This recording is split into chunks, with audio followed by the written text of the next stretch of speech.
Ναι, ναι, μπορείς να το κόψεις. Αυτή τη στιγμή η βοηθός μας κόβει ένα κομμάτι νατρίου.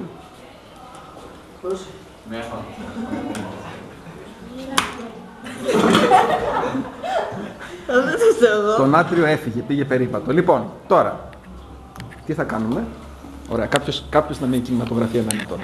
Λοιπόν, αυτή τη στιγμή, παιδιά, τώρα αυτό το κομμάτι του νατρίου θα το λιώσουμε με τη φωτιά. Και θα διαπιστώσουμε ότι είναι εύτικτο. Θα πάρουμε φωτιά. Φύγε λίγο το σαδρά.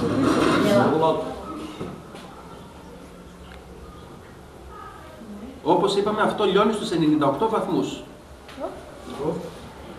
Ακριβώς όχι. Λιώνουμε και αυτό το κομμάτι. Έχουν πέσει δύο κομμάτια κάτω. Ορίστε. Και μετά τι γίνεται αυτό? Μετά τι θα γίνει?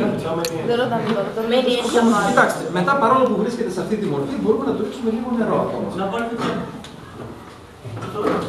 Μισό λεπτό. Να ρωτήσω κάτι. Αυτό που περιέχει μια ουσία νάτριου μπορεί να πάθει κάτι? Όχι, δεν θα γίνει τίποτα. Απλώς ρίξτε το, αλλά κάνε και ένα βήμα πίσω μετά.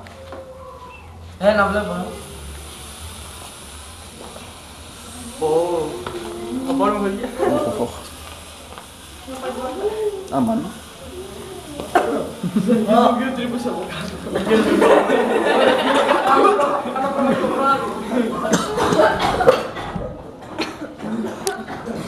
Ασφυξία.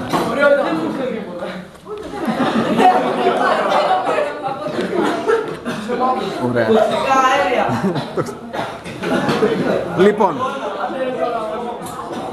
Εντάξει παιδιά, καταλάβατε?